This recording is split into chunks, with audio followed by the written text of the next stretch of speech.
Salut, bienvenue dans tout ce que vous avez voulu savoir sur le putaclic.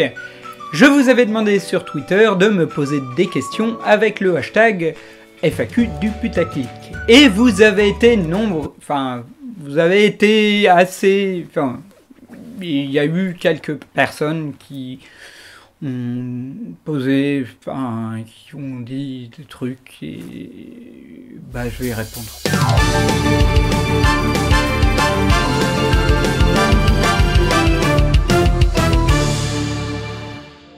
Alors, la première question est: quand est-ce que tu reprends la minute même et la chronique facile? La deuxième question est: est-ce que ce que tu dis dans l'émission est vrai? Oui, dans un monde parallèle, c'est sûrement vrai. La troisième question, c'est quand la prochaine minute même, c'était le seul truc potable de ta chaîne? Quatrième question, d'où t'es venue l'idée de ce concept de vidéo? Alors, le putaclic, c'est une longue histoire qui date déjà du mois d'avril ou de mai 2016. À l'époque, j'étais chez Voxmakers et on recherchait une nouvelle émission à faire. Et je ne sais plus qui, à je ne sais plus quel moment, s'est dit: et si on faisait une émission parodique à la manière d'Hugographie mais en top? Et ça a enthousiasmé tout le monde. Et moi, je voulais absolument faire le scénario de ce truc-là. D'abord parce que j'en ai ras le cul de faire acteur.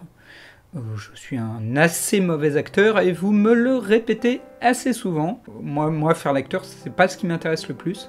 Par contre, écrire des conneries et écrire des parodies, c'est vraiment un truc qui me branche. Et Hermite Moderne avait fait un truc qui s'appelait Le savais-tu pas et qui était des parodies des Le savais-tu. Moi j'avais adoré créer des fausses vignettes de temps en temps. C'était un peu cette idée-là, c'est en l'apparence ça a l'air vrai, mais dedans c'est totalement de la parodie et du troll quoi. Et c'est tout à fait mon genre d'humour. L'idée, c'était que j'étais une sorte de chef de projet sur cette émission qui n'avait pas encore de nom, que quelqu'un d'autre devait présenter. Et moi, j'avais un petit peu envie qu'on se professionnalise un peu, c'est-à-dire qu'on prévoit quand même, au lieu de faire les émissions, de faire une émission, de voir si ça marche, de retourner une émission, etc., etc. Pour tourner des trucs bien, la télévision prévoit des mois, si ce n'est des années à l'avance, même ne serait-ce qu'une chaîne comme Golden Moustache, qui fait des sketchs, quand vous voyez un sketch chez Golden Moustache, il a été tourné 2 mois, voire 3 mois auparavant. Enfin, ça leur permet de faire quand même un planning, de voir s'il y a des contretemps, etc., etc. Donc j'avais envie de voir si on pouvait commencer par écrire des scénarios, les tourner, dans le but de faire une émission ultra régulière, où il n'y aurait pas de gros trous, parce qu'il y a des erreurs de temps en temps, ou parce que cette semaine-là, on n'avait aucune idée. Et du coup, j'arrive à la mi-juin 2016 avec 3 ou 4 scénarios, dont celui des 5 youtubeurs qui sont des fils de pute. Et du coup, 1, 2, 3 lunatiques se met à les lire. Et il les lit avec la voix du présentateur telle que vous la connaissez. Et je me dis, ça, j'ai trop envie d'avoir ça. Or, c'était pas lui qui devait présenter l'émission à la base, mais un autre Voxmaker. Et manque de peau, si les textes faisaient rire tout le monde, lui ça le faisait pas rire. Donc je me retrouve avec potentiellement quelqu'un qui va présenter les textes, que ça fait pas trop rire. Et du coup je me suis remis durant l'été à réécrire des textes, tout en me demandant si l'émission allait pas être annulée. Et en août, j'ai réussi à faire passer l'idée que Lunatic serait le présentateur de ma nouvelle émission. Donc c'était chouette, c'était bien parti, sauf que début septembre, il y a le fameux clash avec les Vox, toute cette histoire qui a fait que j'ai dû partir de chez Voxmaker. Et là, il faut que je fasse un aparté sur les Kino Cabaret. Alors, Kino, c'est un mouvement auquel j'appartiens depuis presque bientôt 10 ans, dont le but est de faire des vidéos avec rien. La devise est: faites bien avec rien, faites mieux avec peu. Faire bien avec rien, faire mieux avec peu, mais le faire maintenant. Et de temps en temps, on se réunit pour faire des kino cabarets, c'est-à-dire que tout un tas de gens se réunissent. Certains sont preneurs de son, d'autres sont monteurs, d'autres ont juste une caméra, d'autres sont acteurs. Et durant 48 heures ou 72 heures, on essaye de faire des films. C'est extrêmement motivant, c'est un truc que j'adore, j'en ai fait au moins une vingtaine. Et surtout, j'ai vraiment envie depuis 5-6 ans de mêler le monde de la vidéo YouTube au monde des Kino Cabaret, parce que je trouve que les deux ont vraiment à apporter. Déjà, les deux ont le même esprit, c'est-à-dire on fait des vidéos avec pas beaucoup de pognon, ou alors vous êtes sur une grosse chaîne, mais ça, on s'en fout. On fait des vidéos un peu amateurs, on a envie d'aller un petit peu plus loin, etc., etc. Par exemple, il y a des acteurs, il y a du matos, il y a moyen de tourner dans des décors. Du coup, il y a eu un Kino Cabaret à Nantes en octobre 2016. Donc à l'époque, c'était quasiment signé que j'étais parti de chez les Vox. Hein. C'était pas annoncé, mais on le savait. Et je suis arrivé et j'avais encore la voix off qui avait été tournée par Lunatic des 5 youtubeurs qui sont des fils de pute. À l'origine, cette vidéo ne devait pas être faite avec des acteurs. C'était un truc qui avait été imaginé, comme certaines de mes vidéos, avec un ensemble de montages d'images libres de droit sur une voix off. Et puis, je suis arrivé, je me suis dit, ce serait marrant de demander à des gens de faire les youtubeurs. Et des gens que je ne connaissais même quasiment pas se sont éclatés à faire les youtubeurs. J'ai eu des super propositions, la vidéo était très drôle, on s'est bien marré. Et j'en suis ressorti extrêmement content. Laisse les fesses, on remonte les fesses. Mais son secret, non seulement il prodigue des conseils sportifs et fitness afin de se mettre ou de se remettre en forme, mais souvent il arrive chez les fans mous du cul afin de les motiver en leur lançant des défis pour qu'ils deviennent à leur tour des durs du cul. Et on descend. Ça, cette technique-là va vous permettre en 15 jours d'avoir le plus beau cul du monde. Ce qui a fait que quand moi je suis parti de Voxmaker et que Lunatic est reparti à peu près à la même époque, pour d'autres raisons, mais bref, on s'est retrouvé avec cette vidéo-là et on s'est dit, bon, on fait croire que cette vidéo-là c'est nous qui avons envie de clasher les Voxmakers. Parce que ça nous faisait marrer, hein, 5 youtubeurs qui sont des fils de pute. En plus, à l'époque, il me restait 5 personnes chez Voxmaker, donc ça engendrait un espèce de contact. Et en plus, les Vox ne nous en voulaient pas, parce qu'ils savaient très bien que c'était une vidéo troll. Pour cause, ils avaient déjà lu le scénario dès le mois de juin. Donc ça allait pas créer un énorme clash. On savait que c'était de la blague, quoi. Et la vidéo avait été plutôt bien appréciée, ça avait fait marrer beaucoup de monde. Et ce qui me pousse à me dire, ces scénarios que j'ai toujours pas utilisés du putaclic, autant les faire un jour ou l'autre, quoi. Mais comme je l'ai dit, je voulais garder le côté préparé à l'avance. J'avais pas envie d'en faire une de temps en temps, qui arrive comme un ovni sur ma chaîne, et puis qui repartent, quoi. J'avais envie, si j'en refaisais, d'en faire toute une batterie, genre comme une saison. Du coup, j'ai bien préparé ça depuis le mois de mai, en allant dans divers Kino Cabaret, en contactant des copains, ce qui a fait que moi je voulais commencer à mettre les vidéos début septembre, et comme il y a toujours du retard, ça a commencé début octobre. Ce qui a fait que plein de gens ont dit « Ouais, mais le hand spinner, c'est un peu mort !» Ouais, mais... bon, déjà, c'est la moralité de l'histoire.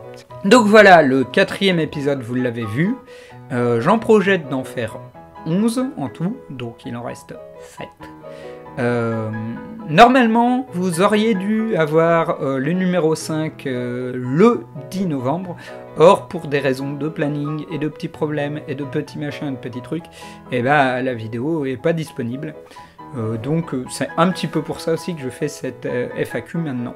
Ceci dit, je suis quand même assez content d'avoir fait 4 vidéos, grosses vidéos préparées, qui ne soient pas des trucs face cam ou scénarisés dans la semaine, tournés à la va-vite, etc., etc., et qui soient des trucs bien chiadés, quasiment les uns à la suite des autres.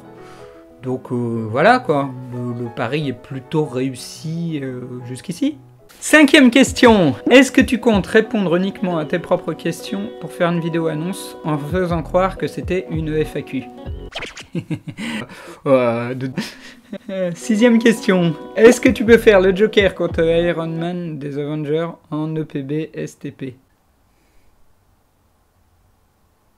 Dans les commentaires, tu écris qu'il y a une dizaine d'épisodes, je crois. Y aura-t-il une saison 2 un jour, ou penses-tu que tu auras fait le tour du sujet?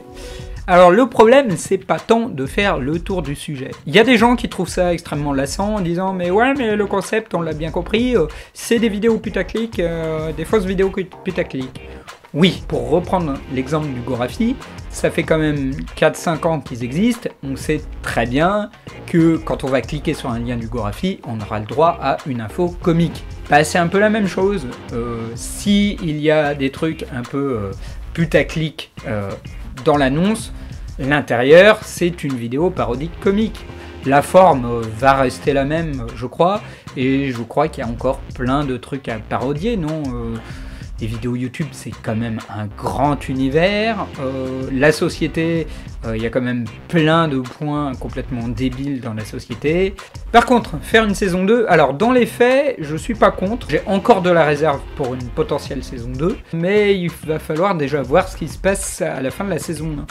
Bon, déjà, il faut que je finisse la saison 1. Si je sors dehors et qu'il pleut des briques et que je meurs écrasé sous des briques, et bah il n'y aura pas de fin de la saison 1 et pas de saison 2. Et puis surtout, l'audience de la première saison est pas terrible. Hein. C'est en deçà de ce que je fais habituellement sur les minutes même et les chroniques faciles. Ce qui est dommage, parce que je crois que j'ai un succès qui n'est pas public, mais j'ai un succès critique, vu qu'il y a énormément de messages hyper enthousiastes et hyper joyeux dans mes mentions YouTube. Je crois que c'est une des rares fois où vraiment beaucoup de gens sont vraiment enthousiastes sur des vidéos que je fais. Et en plus de ça, je suis doublement pénalisé par YouTube. Alors la première chose, c'est que je perds des abonnés à chaque fois que je fais une nouvelle vidéo. Ça, c'est le cas de tout le monde, ça fait 1 an que ça dure. Moi, à chaque fois que je poste une vidéo, je perds 50 abonnés. Et c'est pas des gens qui se désabonnent volontairement. Le truc, c'est que quand c'était des chroniques faciles ou des minutes même, en règle générale, c'était pas trop grave, parce que j'en regagnais 300 dans la semaine pour 50 que je perdais, donc ça faisait 250. Là, avec les putaclics, je regagne dans la semaine ce que j'ai perdu le jour où je l'ai posté. Et quand je fais des vlogs, je ne regagne pas dans la semaine les 50 abonnés que j'ai perdus. Donc là, regardez, au moment où je vous parle, il y a 21 050 abonnés. Et bah, le lendemain du postage de cette vidéo, je suis certain qu'il y aura plus que 20 990 abonnés ou 21 000 tout court. Et à cela s'ajoute le fait que YouTube rechigne à monétiser mes vidéos. C'est-à-dire que l'algorithme de YouTube est devenu vachement plus puissant et il repère les vidéos où il y aurait des gens qui feraient l'apologie de la drogue, l'apologie des armes à feu, de la mort. Le robot de YouTube, quand il voit des vidéos où on voit des solutions régime un peu douteuses, des gens qui sont morts par terre, des trucs avec écrit sexe en gros, dans le titre, et bah il me le démonétise direct. Il faut que je demande à un mec de YouTube de regarder ma vidéo. Donc jusqu'ici ils ont été gentils, ils ont tous compris que c'était de la blague, mais le temps qu'ils me la remonétise, et bah en fait le gros flush des gens qui sont passés voir la vidéo, il est passé quoi. Du coup je vais vous la faire courte, grâce au putaclic, je gagne moins d'abonnés que si j'avais pas posté de vidéo, et en contrepartie, je gagne moins d'argent que le peu d'argent que j'aurais pu avoir. Et en plus, dès que j'ai le malheur d'ironiser un petit peu sur Twitter, il y a des gens qui le prennent au premier degré et qui me disent « Ah bah oui, mais t'aurais dû continuer la minute même au lieu de faire ça, pourquoi tu fais pas la minute même ?» Voire des gens qui me disent « Ah bah oui, mais il fallait faire une seconde chaîne YouTube. » Faire une seconde chaîne aurait été suicidaire. Quand je suis parti de chez Voxmaker, mes vidéos faisaient 50 000 vues 1 mois après les avoir postées. Après que je sois parti de chez Voxmaker, elles en faisaient plus que 10 000. Et j'ai divisé mon audience par 5. Si j'avais fait exactement la même chose, redivisé par 5, je crois que mes vidéos auraient fait 1000 vues, en tout et pour tout. Ce qui est quand même un peu dommage, parce que comparé aux minutes même ou aux chroniques faciles, j'ai mis beaucoup plus de boulot, j'ai mis un peu d'argent, et j'ai mis beaucoup de temps. Et bah c'est du travail, et j'aimerais bien qu'il y ait un maximum de gens qui voient ça, quoi. Enfin, c'est normal, non? Du coup, on va aller au bout des 11 épisodes, et puis on verra. Si l'audience a augmenté entre-temps, bah, tant mieux. Et puis bah, on verra si ça vaut le coup de faire une saison 2. 8e question, est-ce que tu vas reprendre la minute même parce qu'il y a un mème dont je veux que tu parles? Oui, je vais reprendre la minute même après avoir fini les 11 épisodes du putaclic. Voire même, il est possible qu'avec mon retard, je fasse des pauses dans les épisodes de putaclic et que je puisse y insérer une petite minute même. Mais comptez pas trop là-dessus, hein. On verra en fonction du planning et de si je bosse, etc., etc. Et il y aura évidemment, au début du mois de janvier, un top 5 des mèmes de l'année 2017. Hein, c'est une tradition, vous aimez ça, j'aime ça, on va le garder. Mais c'est vrai que depuis que j'ai commencé putaclic, eh ben, je suis un peu triste de lire des gens qui disent « Hey, c'est quand la prochaine minute même ?» Et puis moi je me suis abonné à une émission pour les mèmes sur ta chaîne. Alors ouais, c'est quoi ces émissions parodiques? Si vous voyez pas que moi ça me plaît d'essayer des nouveaux trucs, des nouveaux formats, de faire bosser des copains avec lesquels j'aime bien bosser, parce que c'est quand même un peu nul de les faire bosser que sur des émissions YouTube, parce que bah soit je fous des sketchs au début et on se retrouve avec des trucs à l'Antoine Daniel, avec des histoires sans queue ni tête qui n'ont pas grand rapport avec la suite de la vidéo. Dans ce cas-là, il y a plein de gens qui sautent ce genre de passage. Soit on se retrouve comme avec la vidéo que j'ai fait sur Homestuck, avec quelqu'un qui joue bien, mais qui fait juste que passer les plats, quoi. C'est-à-dire me donner la réplique. Ce qui est triste, c'est qu'en plus, si c'était resté chez Voxmaker, vous l'auriez très bien compris. Ça aurait été une émission au milieu d'autres émissions, et c'était cool, quoi. Sauf que, bah évidemment, il y a eu cette histoire où j'ai dû partir. Du coup, bah les gens, ils comprennent pas trop. Il faut qu'une chaîne égale une thématique. Et moi j'aime bien multiplier les projets très différents. Après, j'ai pas trop de regrets à avoir chez Voxmaker, parce que comme ils viennent de finir, l'émission se serait retrouvée sur ma chaîne, que je le veuille ou non. Et puis surtout, j'adore ce que je fais avec cette nouvelle émission, quoi. Je prends plaisir à les écrire, j'aime bien les réaliser, et en plus, je prends plaisir au montage, ce que j'aimais pas forcément au début. Et en plus, pour la petite histoire, ça m'a apporté de la crédibilité. Je l'ai raconté sur Twitter, mais l'autre jour j'étais chez Pôle emploi. Et le truc, c'est que le conseiller Pôle emploi m'a dit « Mais qu'est-ce que vous avez foutu? Ça fait plusieurs mois que vous n'avez pas eu d'entretien d'embauche, vous avez été pas voir à cet endroit-là, pourquoi vous n'avez pas été voir à un tel endroit ?» Et en fait, il était en train de penser que je ne glandais rien, ou que j'utilisais mon argent de chômeur pour aller aux Bahamas. Parce qu'apparemment, ça a l'air d'être possible. J'ai essayé de lui expliquer du bout des lèvres que je faisais des vidéos sur YouTube. Parce que bah, pour moi, c'est pas un truc très très sérieux de faire des vidéos sur YouTube. C'est un truc qui doit rester un loisir, selon les gens de Pôle emploi. Il m'a dit, c'est quoi cette chaîne YouTube? Il a commencé à regarder et il a cliqué sur le putaclic numéro 2. Où je parle quand même du fait que pour maigrir, il vaut mieux être alcoolique, se faire ôter un poumon, voire même mourir. Et donc du coup j'étais bleu, mais vraiment comme ça, genre, je me dis, je vais me faire démolir, je vais me faire radier, virer, quoi. Genre le mec, il fait des vidéos comiques au lieu d'aller bosser, c'est quoi cette histoire? Et mon conseiller Pôle emploi a regardé la vidéo jusqu'au bout et il s'est marré. Et il m'a dit, mais ça n'est pas honteux de faire des vidéos sur YouTube. Si vous espérez y gagner de l'argent, il y a des gens qui essayent de gagner leur vie comme ça, c'est un travail comme un autre. Et là, je vois que vous essayez avec cette vidéo d'être crédible, parce que voilà, quoi, il a vu qu'il y avait des acteurs, qu'il y avait un travail de montage, qu'il y avait tout un travail de réalisation, que c'était propre. Donc ouais, c'est bien de varier aussi. En fait, quand vous me posez la question de savoir quand va être la prochaine minute même, bah moi, en fait, tout ce que ça va faire, c'est m'agacer. Et puis m'attrister un peu, parce que je me dis qu'il y a les 2/3 de mes abonnés qui regardent pas mes vidéos. Et puis ensuite, bah du coup, ça va me donner moins envie de bosser sur mon montage. Et bah du coup, je vais prendre du retard sur mes vidéos. Et si je prends du retard sur mes vidéos, bah il n'y aura pas de minute même. Parce que j'irai jusqu'au bout des 11 épisodes. Créer de fausses œuvres, notamment dans la vidéo sur les émissions pour enfants, ça représente quelle charge de travail?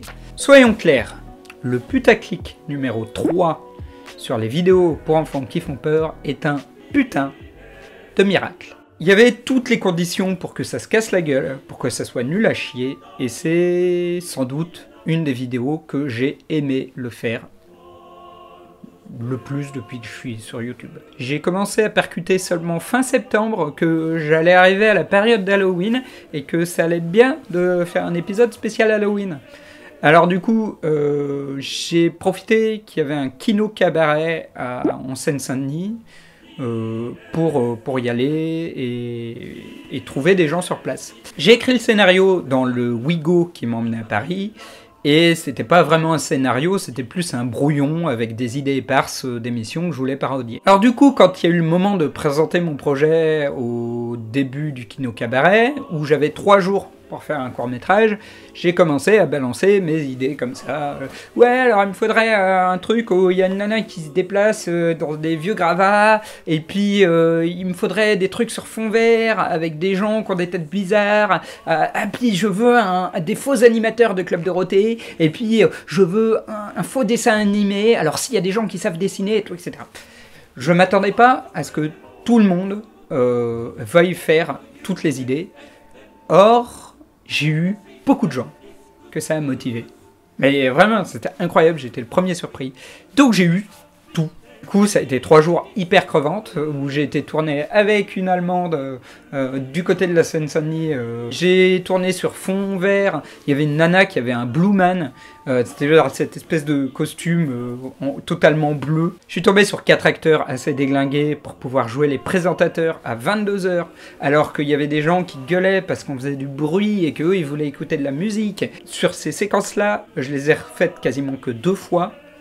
On a quasiment tout tourné en moins d'1 heure. Sur le tout, il n'y a que la séquence où ils prennent de la drogue, sur lequel je regrette de ne pas l'avoir tourné, parce que les acteurs ont voulu vraiment la jouer hyper déconne, avec le visage plein de farine.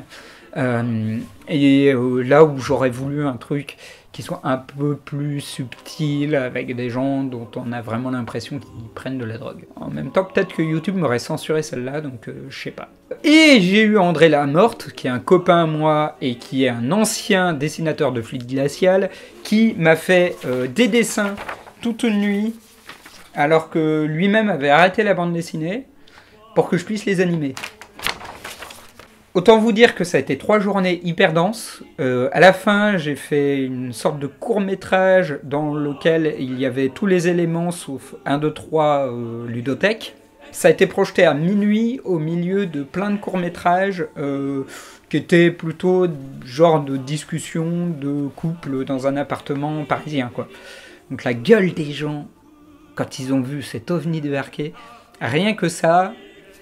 J'étais content. La séquence 1, 2, 3 ludothèque a été faite en 1 semaine, un petit peu plus, mais je devais partir à Montpellier, ça a été fait hyper vite. J'ai demandé à ma copine de faire les dessins des hérissons malchanceux. J'ai demandé à Seiya de me faire la voix, elle m'a rendu un truc vraiment, vraiment pile le dernier soir. J'étais... limite pas trop motivé à le mettre dedans parce que je me dis putain ça arrive juste au moment où je dois partir, et quand j'ai entendu la partition qu'elle m'a faite, je fais ok, je perds quelques heures de sommeil mais je vais monter ce truc là. Combien en reste-t-il? Il reste 2,5 hérissons. 2,5. Eh oui. Je suis vraiment très très fier de l'avoir fait. Du coup la réponse c'est 2 ou 3 semaines, mais 2 ou 3 semaines hyper denses, comme ça. Non, tous les épisodes seront pas comme cela. Il y a des épisodes avec des voix off et juste des images, et d'autres avec des acteurs. J'essaye d'alterner un petit peu les deux. Parce qu'évidemment, avec des moyens et du temps limité, on ne peut pas tout tourner non plus. Quelles sont les personnes travaillant sur le projet? Alors de base, il n'y en a pas beaucoup. Tout ce qui est scénario, réalisation, montage, c'est moi. Et Lunatic qui fait la voix off, avec des fois un petit peu l'aide de Senseiya.